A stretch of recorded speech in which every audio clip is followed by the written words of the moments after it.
So basically today I want to talk about being able to figure out your own macros, because I've been doing this since I learned how to do it in February, and it's made a huge difference because I'm not a huge fan of counting calories on a daily basis. I went through that a long time ago and I kind of became addicted to it. I am a fan of doing it for like 2 weeks just to figure out sort of what you need. And then from there, you're kind of able to easily eyeball things and figure out like what you maybe can have or maybe what you should just pass on in terms of what your goals are.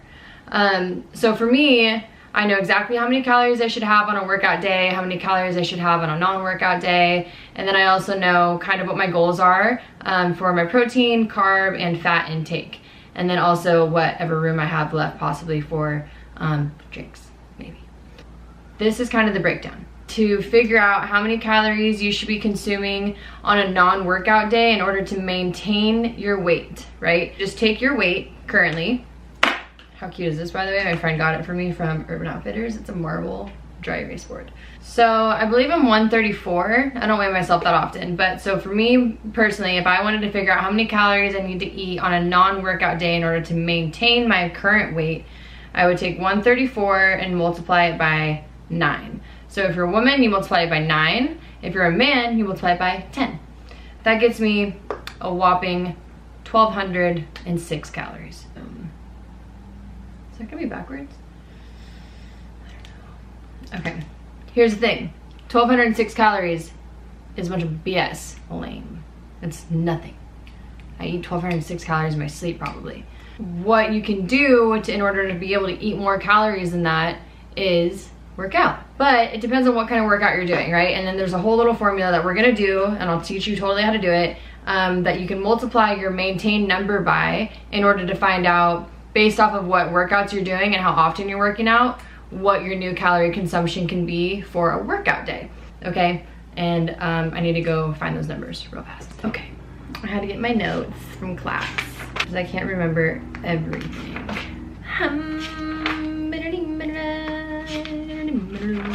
Aha, here it is.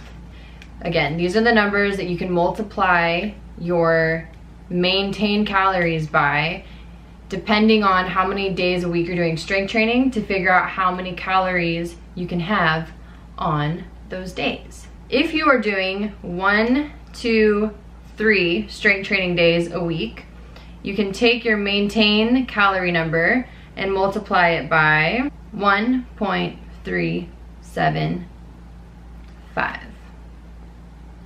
If you're working out, if you're doing a strength training workout, and these are like 1 hour strength training workouts, okay? Like honestly, if our goal is to lose weight, we really don't want to kid ourselves and give ourselves a bunch of extra calories to consume when we don't really need them, right? So 1 hour strength training workouts, that's what we're referring to here. So if you're doing that 3 to 5 days a week, you're gonna multiply your maintained calories by 1.55. And if you're just killing life and like just being super Gucci and you're working out 6 days a week, like it's nothing, you're gonna do, your multiplier is 1.725. And then if you're just like crazy psycho loco and you're doing, I don't know, like Olympic marathon training or something, and you're doing 2 a days because you're just, I don't even know, gangster, you're gonna do a multiplier by 1.9. These are our numbers. So I work out, like I do probably 5 strength training days a week. So I would land in the 1.55 range. Take my 1,206 calories, multiply by 1.55, and that's gonna give me the number of calories that I can have on a workout day to maintain my weight. Roughly 1,860 calories. Way better than 1,200. Can I get an amen? Fuck. So, this is great because I love to eat. But here's the thing. What if I don't want to maintain my weight, right? That's the case for some people. It's not the case for a lot of people.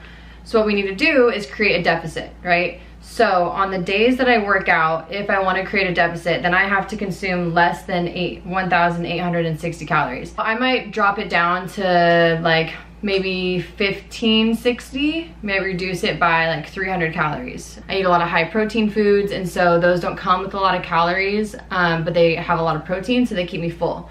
So I can kind of get away with around 1500 on a workout day and feel perfecto. If you're just starting, I wouldn't make such a huge deficit.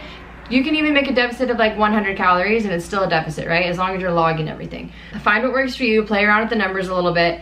And then what you can do is you can start logging your goals in MyFitnessPal. It's a really popular app that you can use to track your food and track your calories and all your macros, right? Now that we have our calories set, I want to show you guys how to create your macros. And this is a big one for people because I know with you ladies, a lot of this protein stuff gets really freaky deaky. So a lot of girls are still really scared about protein. We've been taught that it's just for bodybuilders and it's going to make you gain all this weight and yada, yada, yada. So no. So let's say that my goal for a workout day is 1500 calories, okay? So for me, if I want to try to have, say my goal is 100 and, well, we can do body weight. Say my goal is 130 grams of protein. So we'll do 130 grams of protein is my goal because I'm about 130 pounds and I want to eat my body weight in protein, right? 4 calories for every gram of protein. So if I wanted to figure out how many calories I'm consuming of protein, I would take 130 grams and times it by 4. Have I lost anyone yet? So 520 of my 1500 calories are going to come from protein. You know, I think a lot of women that I've worked with average around 40 to 60 grams of protein on a daily basis. And so my first goal for women is just try to add 25 grams of protein to your day and try to go up from there, okay? So then the next one I want to talk about is carbs. Average woman in America eats like 250 grams of carbs a day. I totally get it. I love carbs. You know, they're easy to make. You can buy them in bulk. They're really good. They're comforting. It's like I 100% get it. But as soon as I started paying more attention to how many carbs I was actually consuming, I leaned out a lot. And that's because carbs, A, you can overeat, like I said, and overeating leads to weight gain. And carbs are made of water. When you're eating a bunch of carbs, you actually look puffier. So that's why when you stop eating carbs, typically the first amount of weight you lose is going to be water weight. And then you just tend to look more lean. Very low carb diet is 50 grams of carbs or less a day, and then a low carb diet is about roughly 100 grams of carbs or less a day. So I found that what works best for me and what I can actually maintain an average is about 100 grams of carbs a day. So I just make that my goal. There's also 4 calories per gram in carbs. So we're gonna do my 100 grams of carbs times 4 calories, obviously that's 400. So 400 of my calories are gonna come from carbohydrates. Okay, so the last one we wanna figure out is fats, right? So the way that we're gonna do that is we're going to add the calories I'm getting from protein, 520, and the calories I'm getting from carbs, 400, which equals 920. And we're gonna subtract that amount of calories from my 1500 for the day, right? Does that make sense? So we're gonna do 1500 minus 920, which gives us 580 calories, okay? For fat, we just kind of work backwards. So for fat, I'm granted 580 calories worth of fat. But there's 9 calories per gram for fats. So this is why fats like olive oil and almond butter and avocados and things like that, you can have a very small amount and get a bunch of calories, which can be great and it can also be terrible depending on how much you're eating. For example, I had a client that was eating a bunch of almonds. Like she would get like a cup of almonds and put them in a baggie and eat them for the day, and didn't understand why she couldn't hit her weight loss goals. She was having bulletproof coffees, adding olive oil and avocado to her salads, and all these things that are totally like super great. But 1 cup of almonds has 600 calories in it. So if that were me on a non-workout day, in order to maintain my weight, remember the 1206, that would be half of my calories for the whole damn day. I'd overeat easily every single day. The fats we gotta be kind of careful with, right? Even if they're healthy. Everything's fine in moderation. So we have 580 calories granted to us, so we're gonna divide it by 9, 64. So that means I get 64 grams of fat. Make sense? Like I said, this is super beneficial to know, and like I said, you don't have to food log and you don't have to count calories for forever, but I have noticed that by just doing it like very strictly for like 2 weeks, I was really able to understand a lot better what I was eating and maybe why I wasn't getting the results I wanted. But once I realized that my daily calories on a non-workout day were actually kind of low, I realized that I was overeating every single day and I was doing it easily.